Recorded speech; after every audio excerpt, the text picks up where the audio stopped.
but great value. And when economy is the most important buying decision, there's unbranded products, low-priced every day. Remember, for a great choice and good, honest value. Woodward's has it all. It's here. Plantation Indoor Plant's giant annual inventory clearance. Right now at all locations, every plant has been reduced 30 to 50% from the regular price. That's right, 30 to 50%. Now's the time to turn your home into something really exciting. Choose from hundreds of #1 quality plants and get a free care card with every plant. Save 30, 40, or 50% off every plant in the store. See the ad in Friday's Province for complete details. Plantation Indoor Plants, 6 locations, Vancouver, North Vancouver, and Coquitlam. BCTV, we're giving it all we got.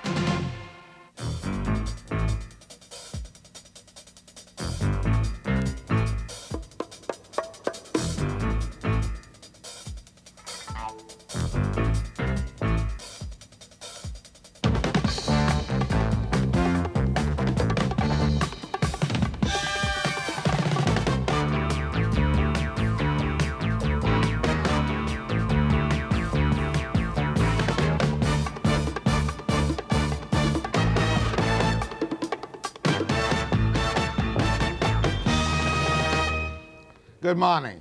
Who cares about restraint? Who cares about the effect of restraint on education? After all, the image of teachers in British Columbia, at least through their union, if that's what you call it, ain't all that good. And then you turn to universities and you think, they're jammed with academic layabouts. They don't charge enough fees. It's time somebody cut the fat from our trio of universities in British Columbia. But the facts of the matter are that the universities are under a very tight squeeze, and none tighter than the squeeze on UBC, which is about 18 or 20 millions short in its projected expenditures for this year. And of course, how much will they hammer the poor students? What are they going to do about any excess professors and teaching faculty? There is a fair amount of public cynicism. Who cares if the standards of university education drops just a smidgen? After all, we've got so many law schools and teacher education programs and so few jobs. George Pedersen, in his 7th month as president on the hot seat at the University of British Columbia. That's one topic this morning. For many years, too, I've ignored the second subject, the sexual abuse of children. Due to the activities and the dynamic work of a sometime newspaper reporter called Linda Halliday from Campbell or River, sexual abuse of children has come out of the closet, and she has made incredible progress in bringing it out of the closet and tackling not only the offenders but the problem. Towards the end of the program, we're going to take a look at an Indian chief from Washington State by the name of Robert Satayakam. He fled from the United States after being convicted of 46 charges of involving lotteries and gambling and attempted murder and extortion and a few other odds and ends. And he got into Canada. He's now in Ocala, and he's going to fight his deportation. Is he a fugitive, or is he a refugee with proper Indian status? On that topic, we're going to talk to his 2 lawyers, his American lawyer and his Canadian lawyer. But first, Dr. Pedersen, after the break.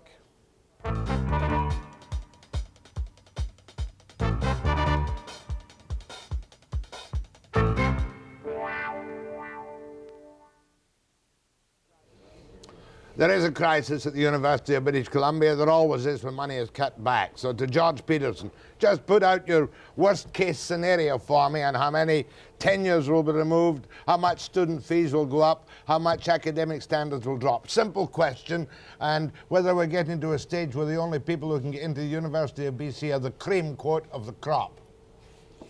Where do you want to start? You always throw nice little simple questions for openness. Right. Well, I guess the scenario that we're working from at the present time, Jack, is something that says that we are going to be faced with a -6 come April 1, -6%. Cut of 6%. Right. On April 1 of the funds you get, and they all come from the provincial government. They don't all come from the provincial government, but about 89% come from the provincial government. So it's projected for us that we should anticipate a -6. In addition to that, we have a carry forward of the order of about $6 million negative, excuse me, which in effect results in $18 million. Excuse me. $18 million shortfall that we're projecting for April the 1st of this coming year. And are you going to make $18 million worth of cuts? So, No. because as I recall it, you are not allowed to do anything but balance your budget. No, that's right. We cannot run a deficit legally. The legislation prevents it, unlike what happens in a number of other provincial constituencies. No, what we're proposing to do is an increase in student tuition, an action that nobody particularly likes to take, but nevertheless one that we find is necessary. And I think it's fair to say that the view of the government is that the services we have been provided at too low a cost to the individual. So there is an expectation on the part of government that the universities will in fact increase their tuition. What's being proposed is that they go up by some 33% on average, and there will be a meeting to deal with that later this month on the part of our board. That will produce about $6 million if it's accepted and approved, and the net of $12 million we are in the process now of trying to find. We don't have any contingency of any kind as a result of a shortfall this year. We learned about that 5 months into the fiscal year, that we were about $4 million short. And so we have that to find. We had to find that this year. We have to find it in the base for next year, plus this other shortfall. And so we have been heavily planning for the last, I guess, month and a half as to how we're going to deal with that. I can't tell you precisely what the effect will be because I haven't seen the reports from various administrators on campus. They're not due in until toward the end of January. But if we were to take all of that $12 million shortfall in employees, Right. staff, and faculty, it will result in something like 400 terminations. 400 termination, both administrative, maintenance, and academic. Right. Covering the whole field. And the modeling that was done there was on the basis of roughly 1 faculty member for every 2 support staff. Now, is it not therefore just a simple question of increasing class size and laying off professors, as far as your academic staff is concerned? You squeeze more people into classes and lay off people. I have to keep in mind that enrollment has gone up very dramatically in universities over the last decade or so. Class size has increased quite significantly in recent years. Indeed, the real dollars per student that universities have received over the past decade has declined and has consistently declined every year over that 10-year period. So you're now in a real total spot. Yes. You've got no escape. You No. will get no more money from the provincial government. Well, we're still hopeful that that decision is not a final decision, but Just a moment. I read it. Go on. There was a letter that was sent from Dr. McGeer to the university's council directing them to ask the universities to plan on a -6. Now, I see the federal propaganda all the time. They've increased their grants for post-secondary education to provincial government by, I think, 8%. They did for British Columbia this past year. Doesn't that take you off the hook? Well, that relates to a very difficult problem we have in this country, and that has to do with the federalist system that we operate under. Responsibility for education legally rests with the provinces. Right. However, over the years, the federal government has become a fairly large contributor to the university system in Canada. We do have transfers of funds from the federal government to the provincial government to deal with health, welfare, higher education. Right. The debate has to do with whether that's categorical money for a specific purpose or whether that is funding that is just a general intergovernmental fiscal transfer. We're not still at that old caper. Money goes from the feds to the province puts it in general revenue. You think it's supposed to be coming to you, the feds think it's coming to you, and they use it in Victoria for other purposes. Yeah, well, that's the issue that's at debate at the present time. And the federal government, if there was a representative from the Secretary of State sitting here, he would be arguing that they provide funding to the BC universities just for recurring budgets alone to the tune of 75%. The province would take the position, on the other hand, that says that those are just fiscal transfers. And you're the nut in the cracker, isn't that That's not right. correct? Yeah. There's nothing you can do about that. No, there's nothing we can do about it at all. But it does identify, I think, a major problem the country has, and that has to do with how do you use your overall educational system as a matter of public policy for the overall social and economic When development you of the went to country. UBC 6.5 months ago, did you find it full of fat? No, I haven't found it full of fat as yet, and we're busy trying to figure out ways of getting rid of it. That's not to suggest every organization doesn't have areas where you can find some efficiencies. But can't you go around and give from your own funds, or do you plan to give golden handshakes to many of the older faculty staff? Well, obviously, if we have to terminate people of the order that I described, something of the order of 350, 450 people, it certainly would be our expectation, and obviously the expectation of the individual, that there will be some form of compensation for termination. To date, we haven't been able to convince government that we have to have that. But there's no way in which we're going to find a negative 6% without reducing the number of people on the payroll. In other words, you have in your mind, no names, a number of golden handshakes that you could give, but you don't have them. Surely you've got pension funds and you could say to someone, we'll kick in an extra 5 years pension benefits if you quit now. No, we have absolutely no contingency at all at the present time at UBC, partially a result of coming in with something less than 100% in the current fiscal year. You have shortfall in the fiscal year which you were into the year, well into the year before you knew you weren't going to get the full money. That's right. So you really double-crossed in that, weren't you? Well, we in certainly, terms of your expectations. our expectations were that we would get at least the previous year's funding level. Now, when you say, so you can't just go out there and say, okay, we'll take some of the higher paid boys who've served their time and perhaps over the hill a little bit. Here's your golden handshake. You can't even do that. No, we're not in a position to do that at the present time.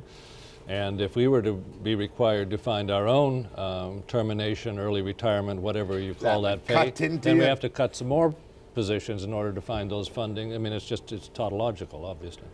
So you're right in the box. Yes, we are indeed. Glad you took the job, I'm sure. More with George Pedersen after the break.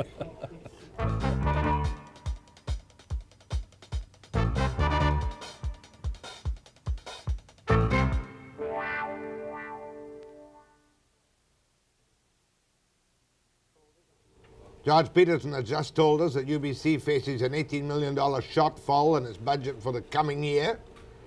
That's going to increase student fees by about 33%. Well, after all, Dr. Patrick McGeer, a tenured professor at your own university, said students should pay more for education because if the benefits are as great as the universities say they are, students will feel it's a tremendous bargain.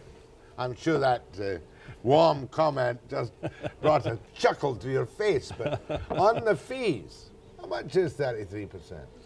Well, in our case, the basic, I suppose, the bottom line fee is an arts fee at the present time, which is close to $900. So they're going to go up some $300.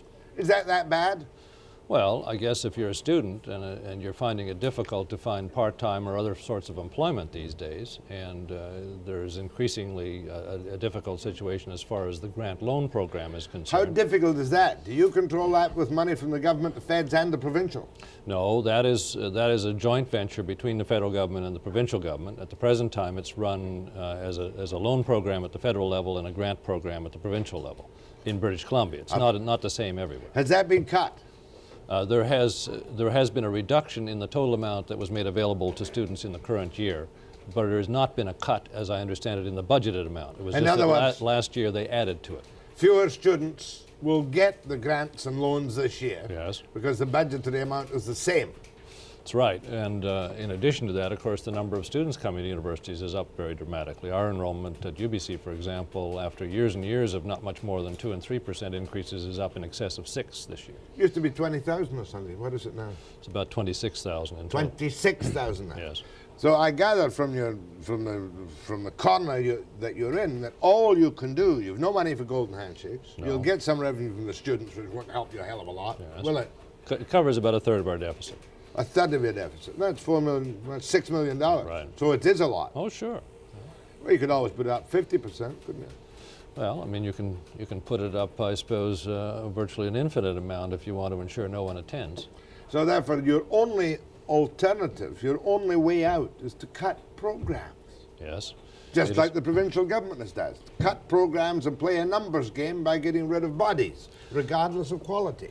Yes, we have about 85, close to 85% of our budget is tied up in the salaries of people. So if we're going to cut any amount of money out of significance, and keep in mind we've already cut 170 people out of the payroll in the last 2 years, 2.5 years. But if we're going to find any amount of money of consequence, we have to do it simply by reducing the number of people that are on our payroll. Well, I'd said kind of cynically off the top, but there's some truth in it, that we've got teacher education places all over the province, haven't we? Simon We have Fraser, teacher education programs at all three universities, if that's what you mean.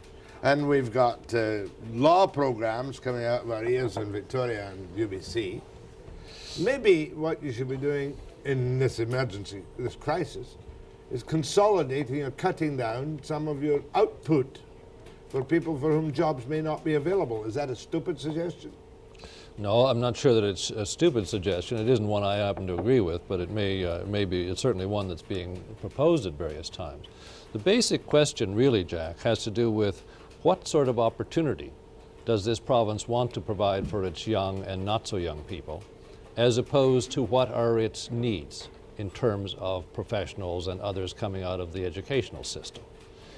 You probably could get by in British Columbia in most areas without any universities because it's an attractive place to live. Large numbers of people come in. Let's take the medical profession. We produce less than a third of the people that are admitted to practice in the province in any given year. The number of lawyers that graduate here from the university system is modest relative to the number who are admitted to the bar in British Columbia.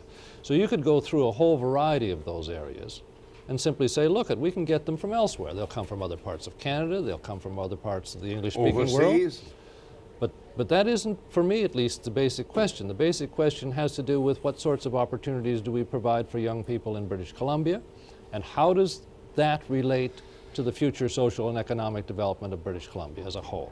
That's a very civilized and sophisticated attitude, and the one which people should adopt. But the attitude of the government in British Columbia is that we shall have the kind of education for which the money is available, no more and no less, and do the best you can with it. I understand the argument, and certainly it isn't as if the university doesn't appreciate that the provincial government has a problem.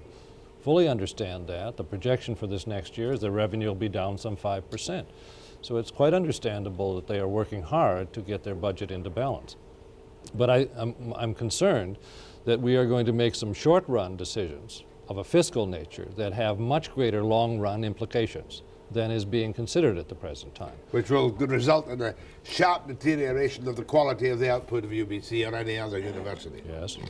But in addition to that, if we believe people who are telling us we are now in a high-tech era, electronic age, whatever it happens to be, the industrial age is by us, if we're going to be into that, I would like to suggest that a well-educated body public is going to be necessary for British Columbia and the country as a whole to be competitive in what is an increasingly competitive world. Can't argue with you on that one, I'll tell you. It's just that one seems to get involved in our own parochial polarized fights. Yeah. I think it's important to recognize that our American counterparts at the present time, at all levels, whether it's in senior corporate offices, or in the educational system, or in government at the state or the national level, are very, very concerned about the overall quality of their educational system. There have been 5 major commissions done in the United States in the last 15 months. Major one is entitled, I think, A Nation at Risk, in which it is suggested that if their worst enemy were to do the best possible damage they could, they would produce a system such as they have at the present time of education. Now, And the basic concern has to do with where is the United States going to be on the international scene if it doesn't maintain the quality of its educational system. I suppose one of the secrets of Britain's earlier successes was the quality of its output from its university. Sure. A couple of disassociated questions. Have you solved the problem of tenure? We have tenure still, of course. Of course we do. Nothing in Bill 3 changed tenure, did it? Not at all. Is your salary one of the salaries under review by in the PEC report? Oh, I'm sure that everybody's is. You haven't heard anything about it. Well, all the senior administrators' salaries in the universities were frozen some time back. Are you planning in this emergency situation perhaps to suggest salary cuts? No, we're not. And I'll tell you why we're Remember not. the 18%? Yes, I remember the 18%. At the same time as I recall the 18%, I can also recall the minister venturing the view that there were some strong arguments made in the deliberations of the arbitrator that came down with that finding. We are not anticipating or considering salary cuts at the present time, primarily because the overriding consideration, as we see it, has to be the quality of the University of British Columbia. If you are going to retain your best people, if you're ever going to be in a position where you can attract able people, should the time come again soon that we are in a position to start recruiting, you simply must be competitive. And I will hold and argue very strongly that the quality issue is the main issue that we have to deal with at the present time. And if we have to make cuts of the magnitude I described, Jack, I would hope we have the courage and the will to do that in such a way that the place comes out of it least damaged academically. Does the outside academic world understand what you said just now, that tenure is still secure? Because when the initial scrapping of all tenures came in Bill 3, people said, oh, we can only get second-raters to come to the West Coast. Yes, I think the outside world has a great deal of concern about the question of tenure. I should say, at the outset, I don't happen to be the greatest defender of tenure, although I'm sure there are people who believe that I am at the present time. However, I am the greatest defender of the question of academic freedom, the opportunity for a faculty member to do the research he wants to do or she wants to do, to write that up in the most appropriate way, and all the rest of it. Now, if you can tell me another way of protecting that, other than tenure, I would be delighted. I want to assure you it's highly saleable. You can quit this low-paying job that you're in, Jack, and just immediately start processing all over the world. I probably agree with you that in many instances, a 5-year contract is perfectly sound enough, or a 10-year contract. But there are times in certain societies where the political climate becomes so polarized and emotional that without tenure, you would lose your freedom of speech. That's right. Questions to George Pedersen. That was a little bit of an indirect dig at social credit, but they know what I mean. After the break.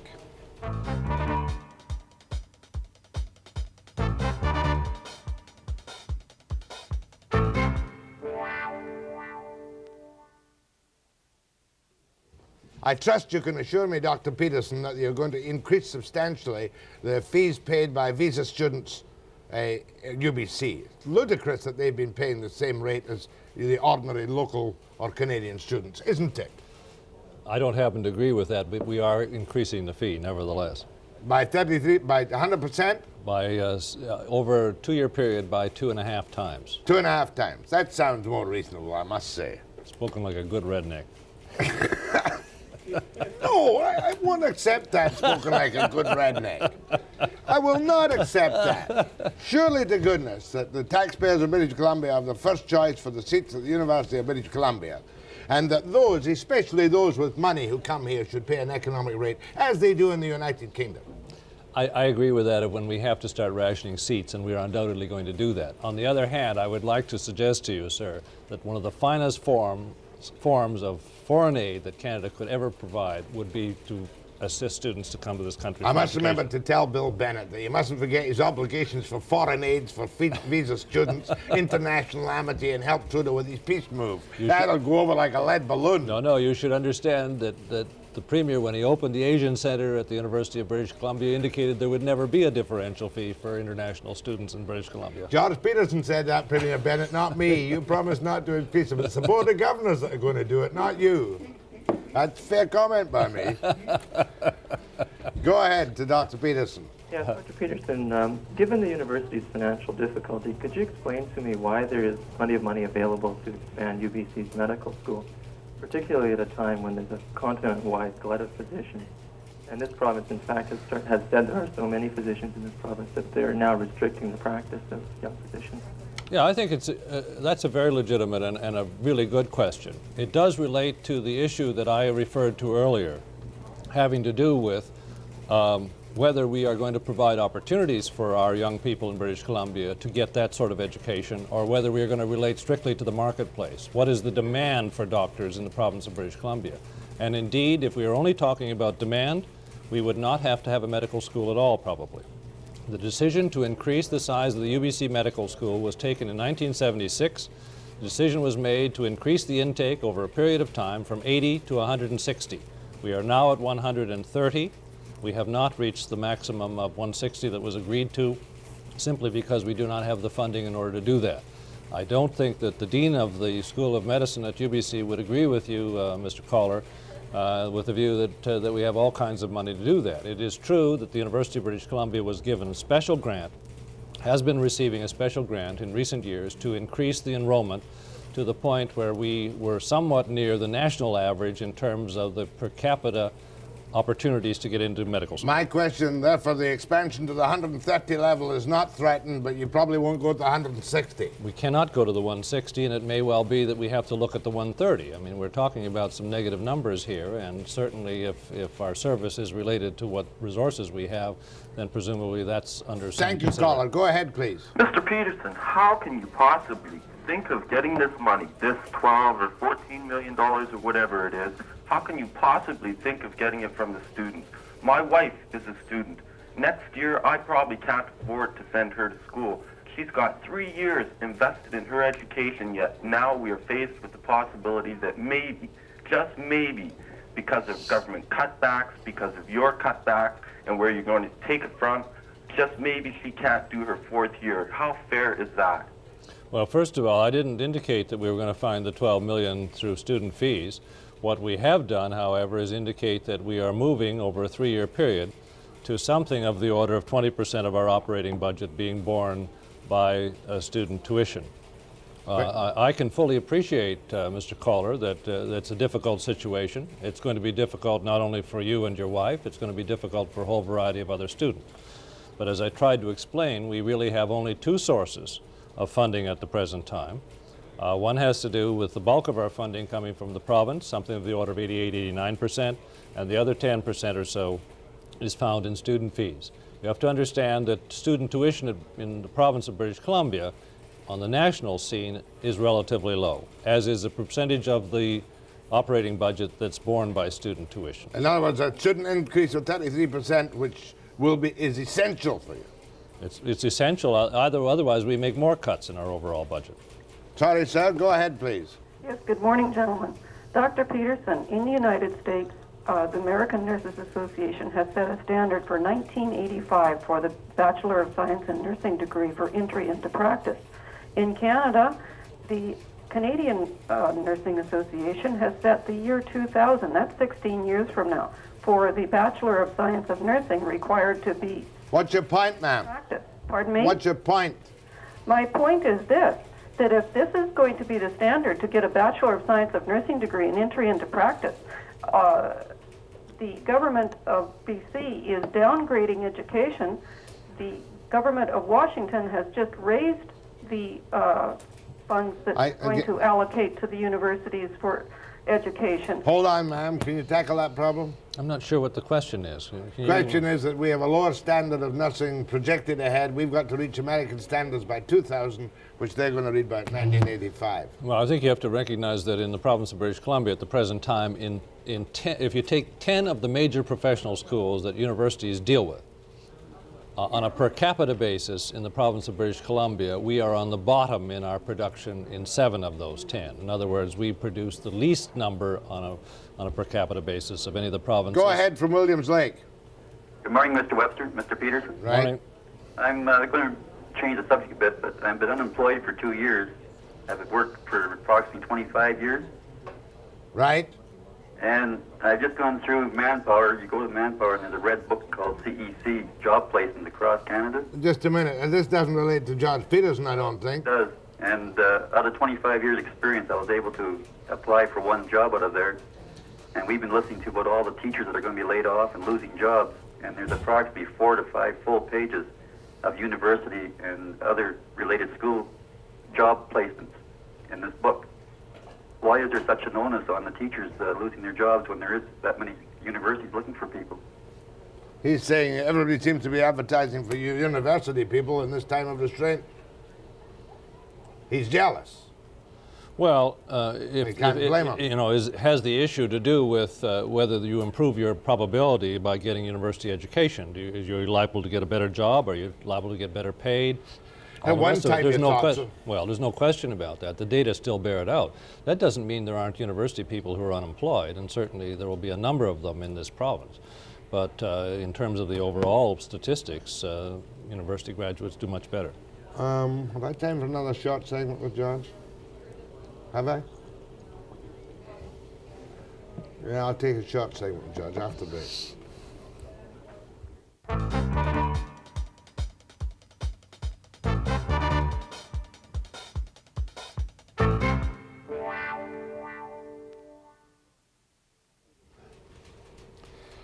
Go ahead to George Pedersen, President of UBC. Yes, Mr. Webster, Dr. Pedersen quoted two sources of funding, the province and student fees. There are other areas of funding that's open to the universities that they have not previously pursued, such as alumni contributions to a great extent, fundraising promotions with faculty and students, research grants, application of the McDonald philosophy on volume enrollment. Now the question would be on volume enrollment, what is the capacity of UBC without increasing building space? The enrollment now at 26,000 could say the university accommodate 33,000 or 34,000. And since when is quality equated with salary or dollars? I thought quality was equated with professionalism. Hold it. Go on. Well, I guess first of all, on the question of enrollment, we would take the view that in most instances we are pretty well up to capacity. We took in, as I said earlier, some 6% students. This past year, we are up in our first year enrollment in arts some 16%. So that without adding to the complement of faculty, I doubt very much that we can do a great deal in that regard. And the second question of quality, whether one likes it or not everybody who works in the academic community is totally altruistic, and people do recognize their worth in terms of dollars to some extent. And so I think that it is a fair comment to make that really outstanding people do respond to some extent to the financial side. It's not the whole part of their life, never has been, never will be. But nevertheless, if it starts to look as if there are no salary increases being granted, which is the case this year, incidentally, nobody at UBC has received a salary increase of any kind, and the projection I gave earlier is also anticipating that there will not be any salary increases of any kind next year. Inevitably, that starts to play on people's minds, and we already know that some of our best people have been approached by other institutions and suggested that they could provide a better set of conditions for them in an overall sense. No, but you can lose your best people when the freeze is on here and someplace else in the world has got money. That's right. Go ahead, please. Well, yes, Dr. Pedersen is talking about the necessity for cutbacks and so on in his budget. I'd like to suggest that he has a very easy way of saving about 10% of his salary budget if he'd cut out the practice of this sabbatical leave, where people can take a year off every 7 years, theoretically to do research and refresh themselves.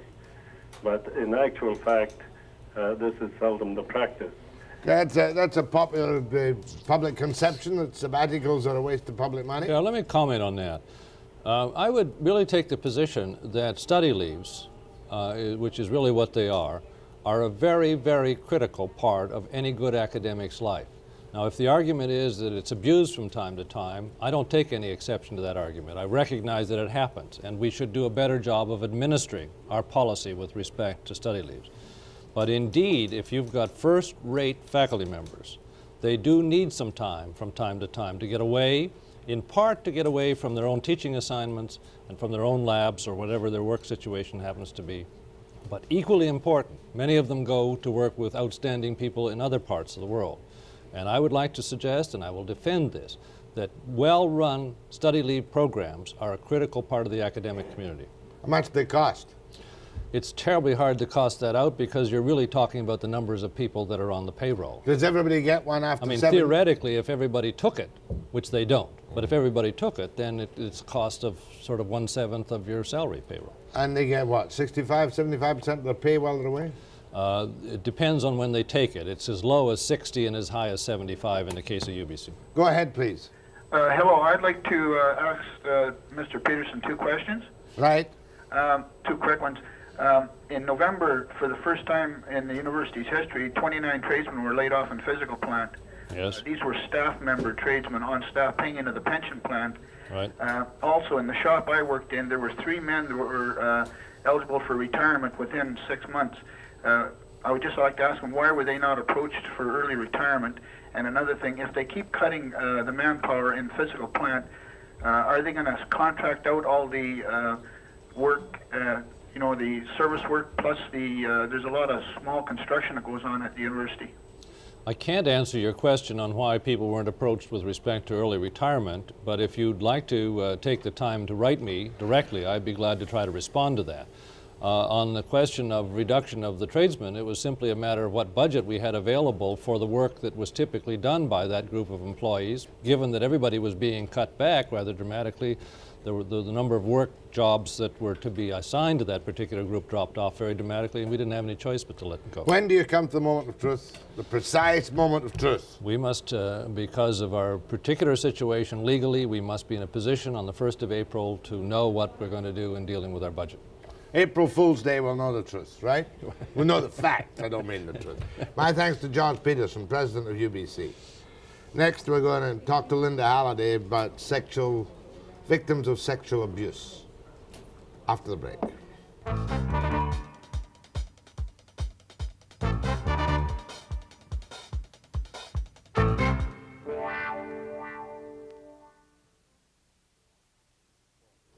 Linda Halliday, sometime newspaper reporter, has become a recognized continent-wide as an authority on sexual abuse, on which she has done a lot to bring it out of the closet. I read her little book called The Silent Scream, The Reality of Sexual Abuse. I found it very difficult to read because my generation just pretends these things don't exist. However, when I got to the facts about the Sexual Abuse Victims Anonymous, which Linda and I think your friend founded. Yes, I am. I was astonished to find that in Campbell River, the incidents recognized and tackled of sexual abuse would curl your hair. If it's like that in Campbell River, what in the name of all that's holy is it like in Vancouver? Tell me, Linda, you take it away from me and tell me why you have got this mission working on shoestring budgets to help these kids who go through these horrifying experiences from incest to God knows what. Well, Why? Well, my story is pretty basic to thousands of others. The only difference is that I am dealing with it and I'm speaking out for people that can't speak out. One of the reasons that I started is because I was raped by my father beginning at the age of 6.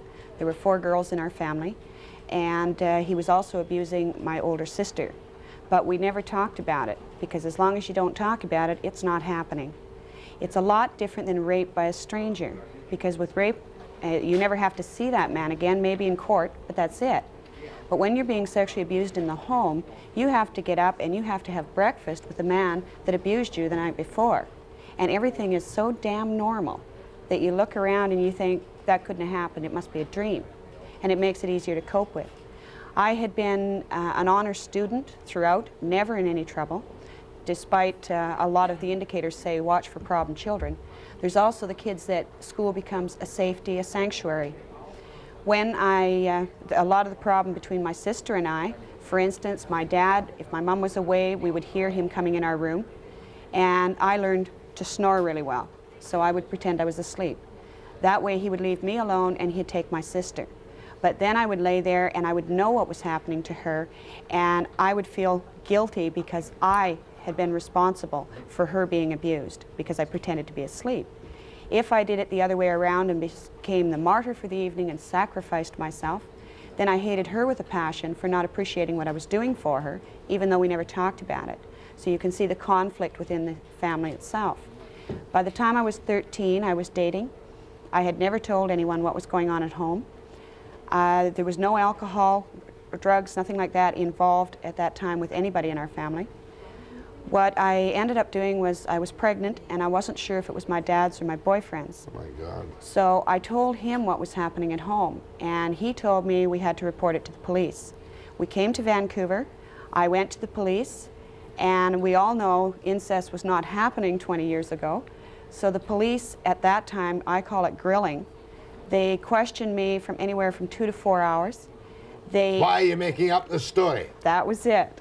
Why are you trying to get your dad in trouble? Why are you doing this? No, what is he doing to you?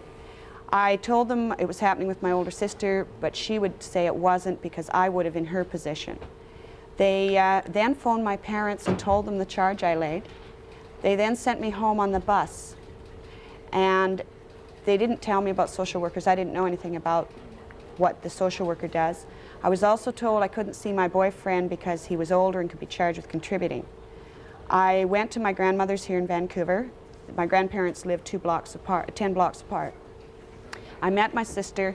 She had just been released from questioning. She slapped me across the face and called me a few names. I then went to my dad's mom's home, and I can remember saying, "It's true, I didn't lie." And she said, "I know." And she hid me in the basement for approximately 2 weeks because my parents wanted to kill me. Now, the only thing I remember during that 2-week period is my grandfather shouting he'd kill me if he could get his hands on me. And that was ironic because he had been molesting me approximately 3 years by that time. Your father or your grandfather? My grandfather. So it's my father's father. Well, that was 2 people. Yes, that isn't uncommon at all. The majority of people I deal with have at least 2 offenders. I then agreed that I would drop charges and apologize to my father. That way they would welcome me back in the family. At 13, pregnant and in isolation, you will do anything rather than lose your family. Did you have the baby? No, I miscarried shortly after, but I went up to my father's room and he was laying there. He looked old, he looked sick, he was crying, and I felt totally responsible. What have I done to my dad? And I went in and I knelt beside him and I apologized for telling. He cried and he swore it would never happen again, and I totally believed him, totally. My mother then didn't want us around, the 4 girls, and left us with my grandmother here in Vancouver. Now, up to that point, I had been an honor student and never in trouble. I had a miscarriage. The sisters began things like, if it wasn't for you, we could be home. You're a tramp, all this kind of stuff. So I thought, fine, I'll show you how bad I can be. So for the next 1.5 years, I was prostituting here in Vancouver. I was also teaching Sunday school faithfully every Sunday, and that kind of made up for what was happening, and attending school regularly. I got caught for shoplifting in Vancouver, and I was put in juvenile detention center. I was pregnant again, no idea whose it was, and I lipped off to one of the guards. They put me in a room called isolation in the juvenile center, and during the night one of the male guards came up and I was very badly beaten. I started to miscarry and he got scared. He cut me with a knife and told me if I opened my mouth, he'd be back. And you better believe I didn't open my mouth. The matron saw me the next day, didn't ask any questions. She... Yale Street. I think it was. Yeah. It's the juvenile center here in Vancouver.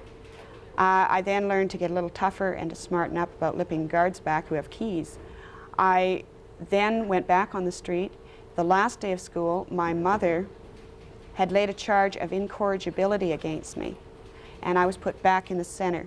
By then I was 15. I then went into the juvenile center again. The judge decided it would be in my best interest to send me back home.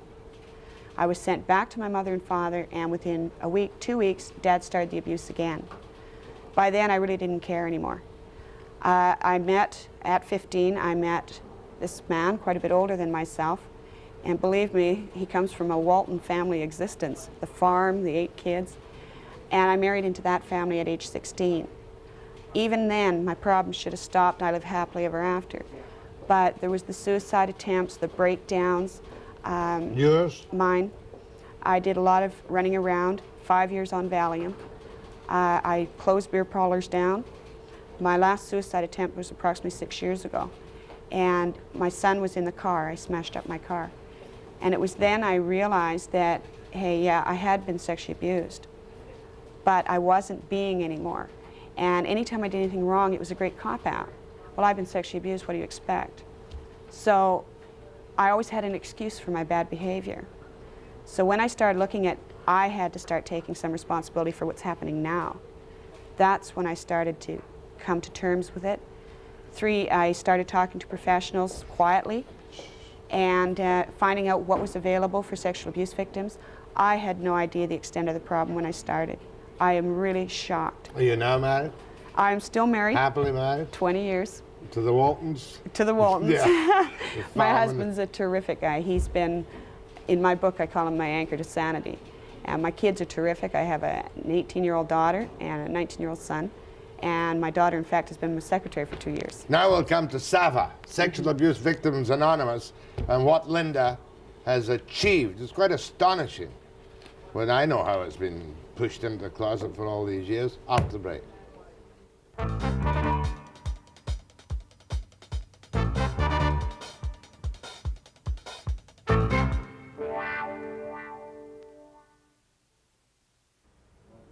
A survivor of incest. That would be the right way to describe Linda Halliday, wouldn't it? How many kids, youngsters who go through this ghastly experience survive? Normally, without being affected? Well, none? Oh yeah.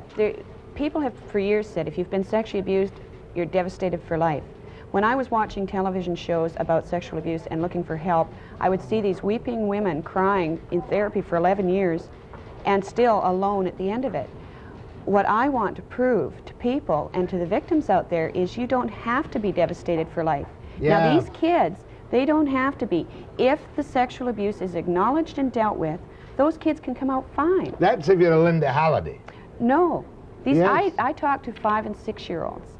And we're delighted to get the kids that young because they stand a chance of having no really serious hang-ups as adults. I didn't have that chance. All right, let's have SAVA. Tell me about SAVA. SAVA started in October of 1981, and I had been 6 years planning what I was going to do. And I based it on the AA program to begin with. It's expanded unbelievably. Sexual Abuse Victims Anonymous. How do you get 5- and 6-year-old children into it? How do you know about the incest that's going on? How can you find out? What is your record in bringing cases out in public? Okay, in the 8 years before SAVA came into existence, there was one family-related sexual offense in the Campbell River courts. In the last 3 years, there's been 75 charges, 50 have been totally processed, and we have a 78% conviction rate. We have cases before the court now. We have a mother being charged. It's not just men. There are women that are offenders as well. And we have a mother right now that's being charged in Campbell River for sexually abusing her 6- and 7-year-old sons. Now, she's coming up for sentencing February 13th, and that will be interesting to see what they do. We'll talk about the sentencing in a little while, but how do you get into the picture? Are these 79 cases, did you say 79 cases? How many cases? 75 charges. 75 charges. How do you get involved in the 75 charges? And what kind of reaction do you get from the police and the authorities? Excellent. The police have been tremendous with us. We work basically with Crown Counsel, police, and ourselves. Our Crown does not hesitate to prosecute. We've had kids on the stand 5 years old, and they call it going on stage. If the children are prepared properly, they have their day in court, and they come out of it recovering much quicker than the kids that never have their day in court. Mothers phone us and say, hey, is it normal for a 27-year-old man to be playing doctor with my 5-year-old son? That's how we get involved. We're in the schools. I go in and I talk to preschoolers. We've never had a complaint from a parent. We go into the high schools. We talk to brownie groups. Anybody that will listen to me, what do you tell them? I tell them the realities of sexual abuse first to the parents. Why it's important for their kid to know. 1 out of every 4 females is sexually abused before 16. 1 out of every 10 males is sexually abused before 16. The latest studies show that 1 out of every 10 families will be affected by sexual assault sometime in their life. And most of it will be buried, hidden, and forgotten about. Well, if you have a sex offender in your neighborhood, everybody's ready to kill him. Right. You get that same sex offender in the family, and everybody, oh, well, he's sick. We've got to help him. Incest is a crime, and this society has to start recognizing it's not a family problem. We're very strong on prosecution. The sexual part of it, if the offender just wanted sex, there's lots of it out there. But what he's looking for is power and control. And what better way to get it than over a small child that loves and adores him and isn't going to reject him?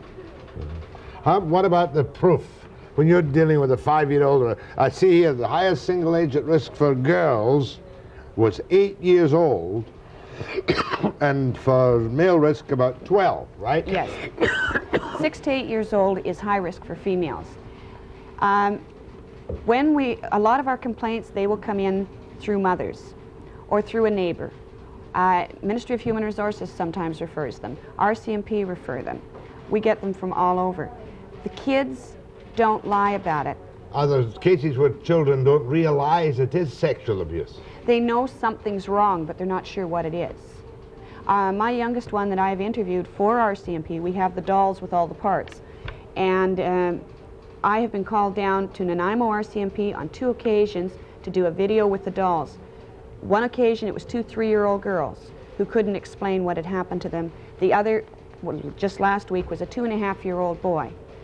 And they show you with the dolls, and there's no way those kids could know unless it had happened to them. In other words, a 2.5-year-old responded Yes.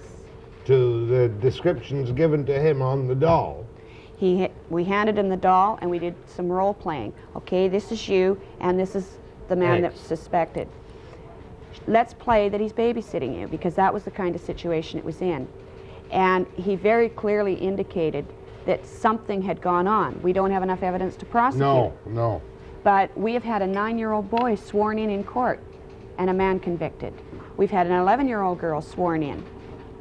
These things can happen. I've seen tremendous changes in Campbell River, and if we can change the system there, then you can do it anywhere. Is it mostly fathers who are, the majority of offences against family members will be done by fathers, I should imagine? The highest offender is the natural father, but the highest offender charged is the stepfather. Aha. So there's the difference. He's one step removed and thinks he's home And there's free. also, generally, a lot of times there's generational abuse. Like the grandfather will abuse his kids and those kids will abuse their kids. That isn't uncommon at all. Give me that figure again. 1 in 4 girls will be sexually abused by the age of what? 16. By the age of 16. It's a tough one, isn't it? And I think people have to recognize too that the more people that keep the secret, the more people that are going to be abused. Women that are abused as children tend to gravitate towards men that will in turn abuse them as adults and abuse their children. Men that have been abused, many of them become abusers, only if it isn't dealt with.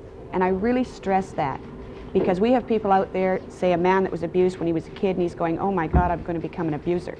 It doesn't have to be that way. They can break the cycle, and that's what we're trying to do. Now, you've spoken to judges, a Yes, number I of have. judges' conventions with some considerable effect.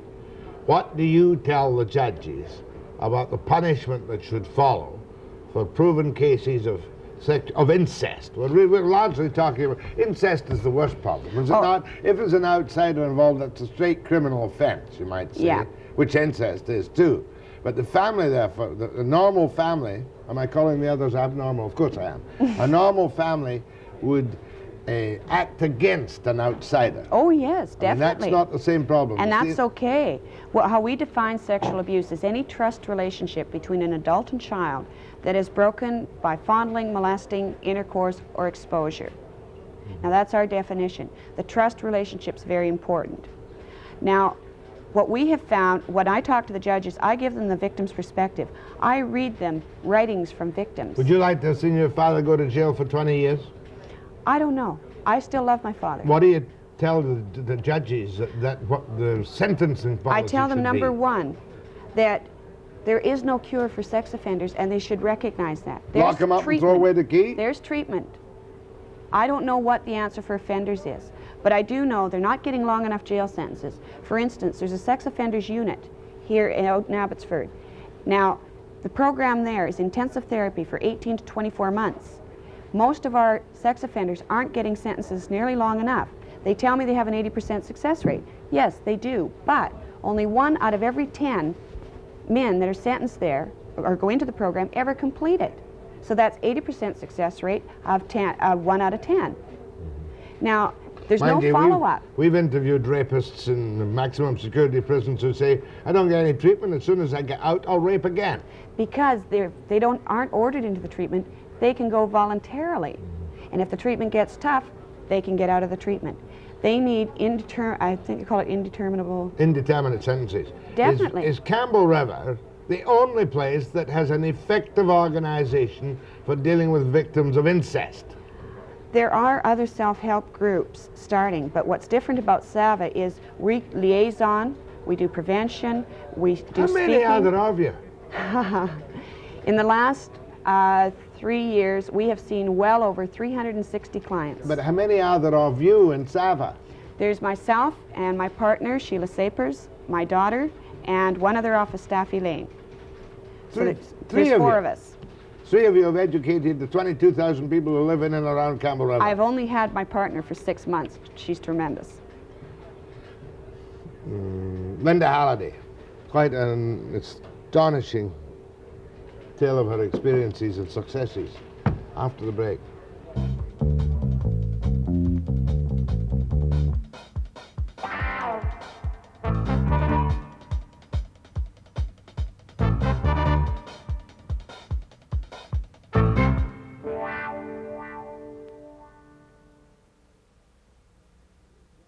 Hold on, I'll use you.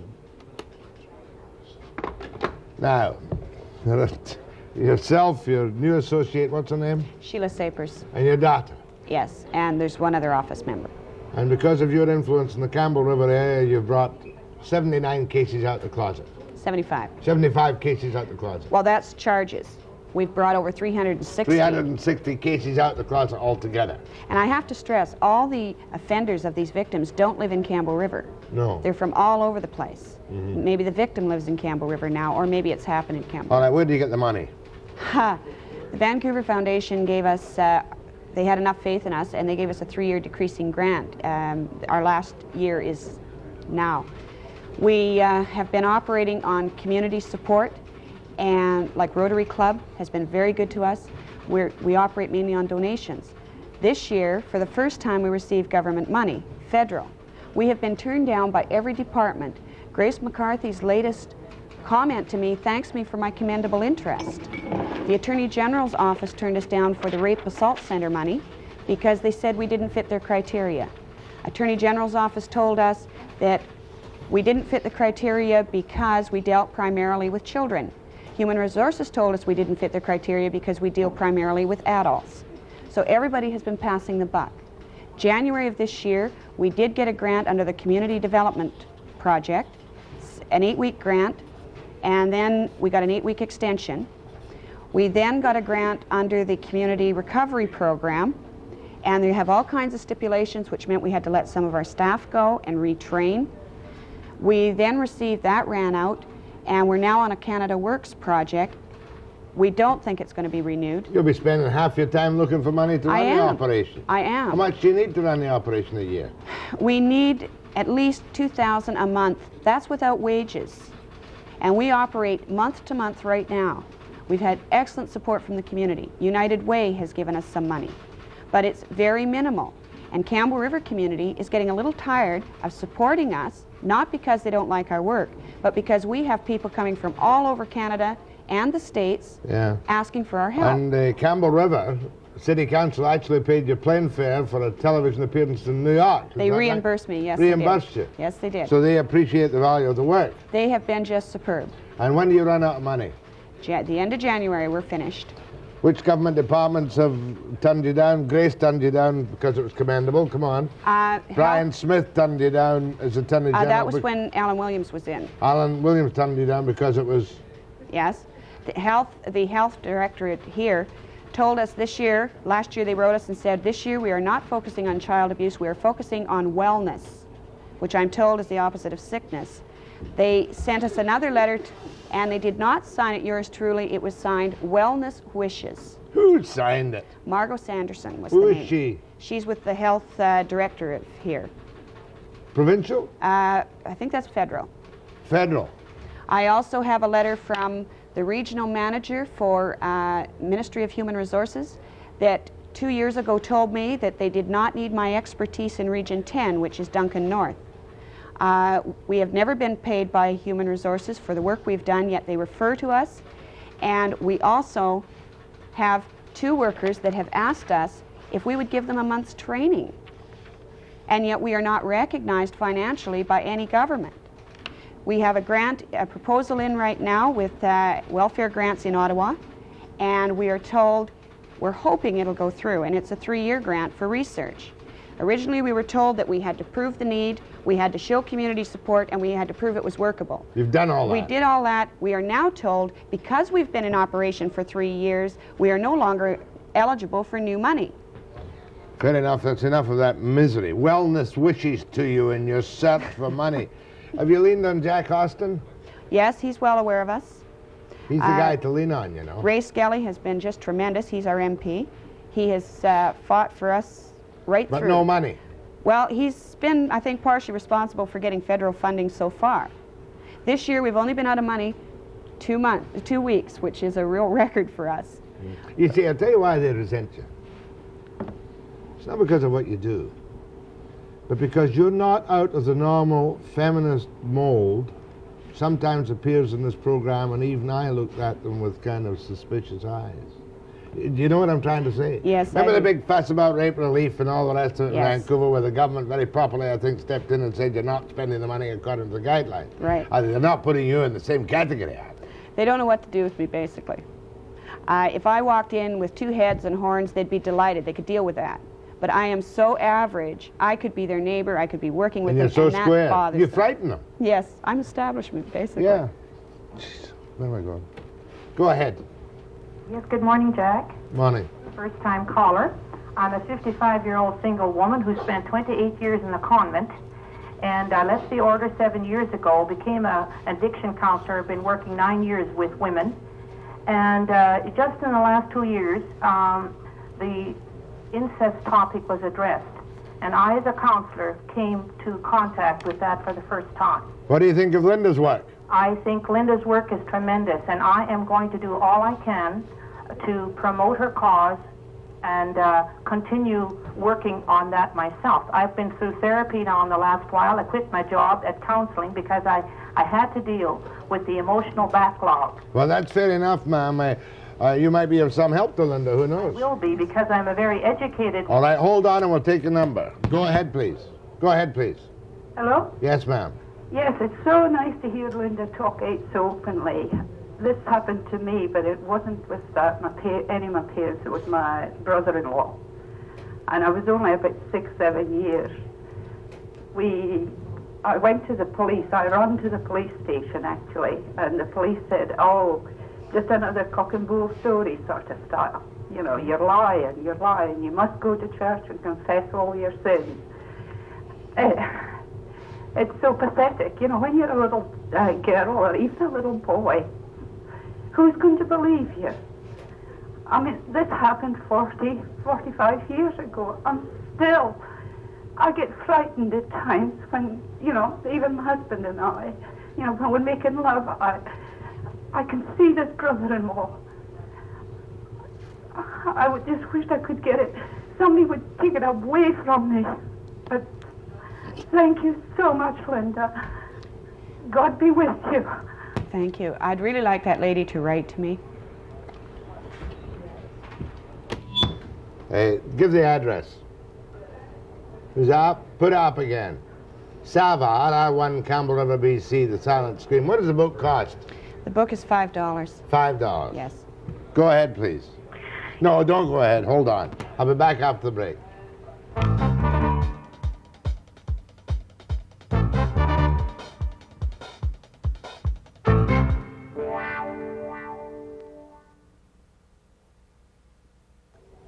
Well, I don't know how I've missed you all these years, but I'm glad I found you. Tell you. The mothers always know.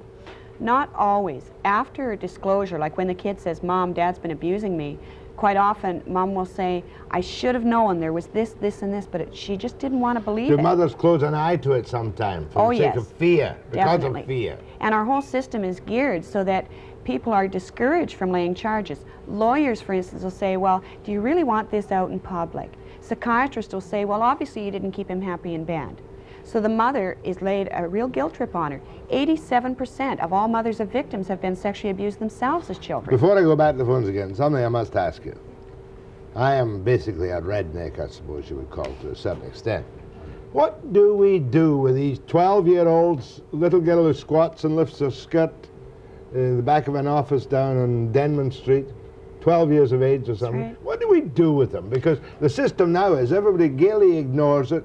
Human resources, the police, the lot, gaily. right. Surely they must be lifted off the street. These kids are referred to as, quote, throwaways, and I don't agree with that. If we had a residential treatment house that is run properly, teach these kids living skills, build up their self-esteem, show them what it can be like. Now, we may not totally succeed. They may take off on us for a year or two, but they will know what they can be. But you wouldn't have it where the Senator Hotel is, would you? No, it would have to be in a place where they're away from You're their talking about a environment. residential place in a family setting run by squares. That's right. Too many of these people. I remember one particular organization of camps. It was Brown Camps. Remember Brown's Camps? Don't Well, that know. was all run by the avant-garde, the kind of progressive treatment of kiss and cuddle, and it was a disaster in many ways. These kids, most of these kids don't want to be touched. They don't want to be hugged or anything else. They want to know, They want a good how do I square make mother it? and father in a residential center where they're treated like human beings. That's right. No hope of it, is there? Unless somebody gave you $1 million or I $2 don't million intend to give up. There's no way. I don't care if the government keeps fighting us. I intend to keep speaking, and I'm not going away. There's too many kids out there. But you agree the kids should be lifted off the streets? Yes?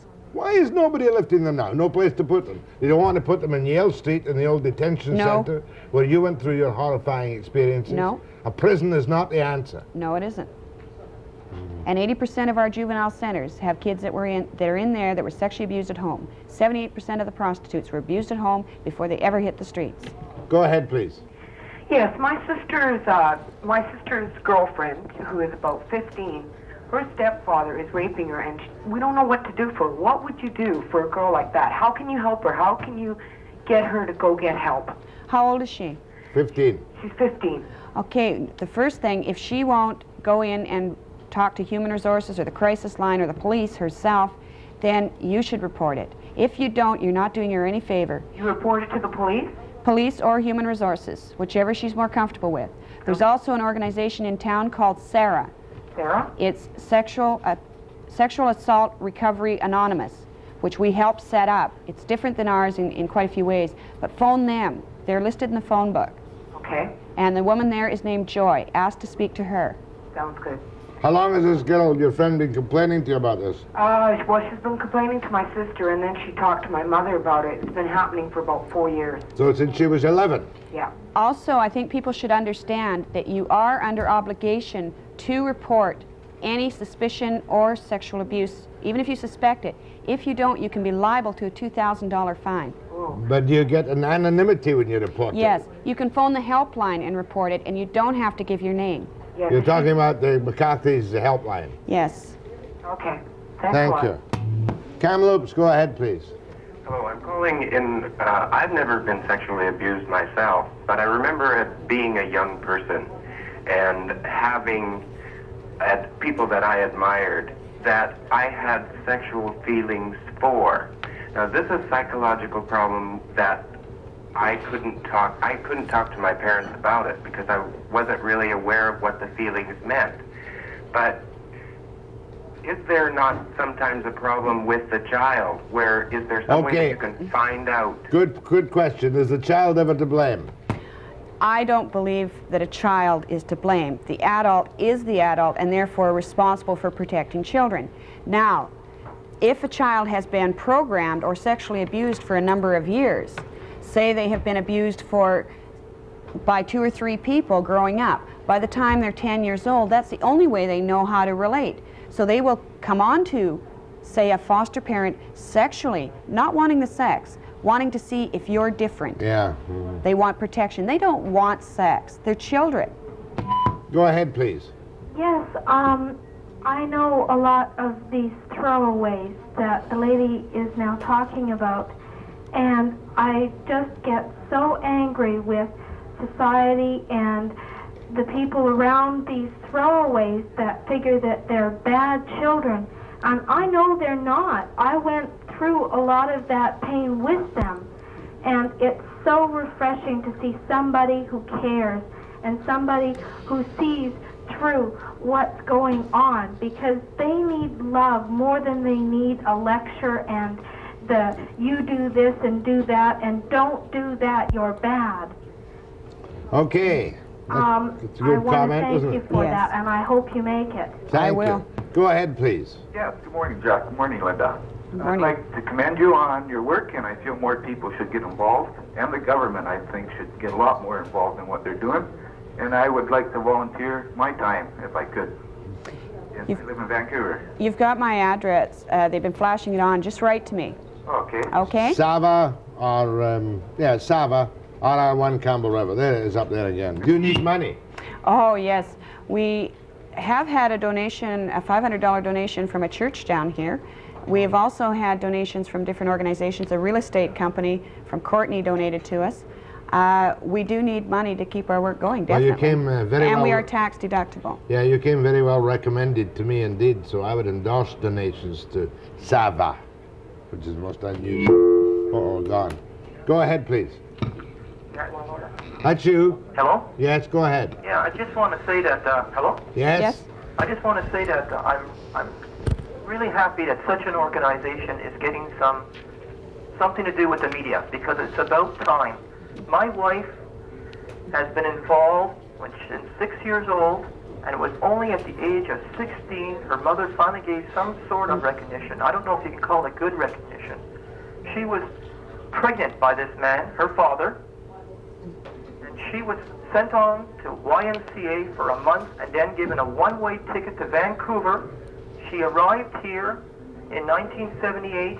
I met her in 79, and it's been a nightmare for her and I trying to unravel this.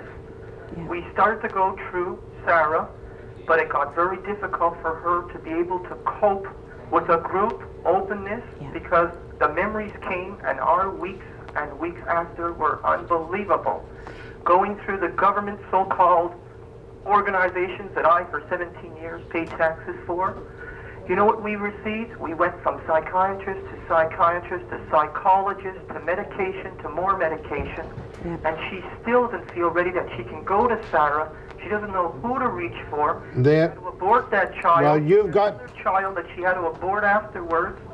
She has finally this year, after all these years, finally got her mother to call long distance and say, you weren't the guilty party. Okay, hold on, don't go away. But time is after the break.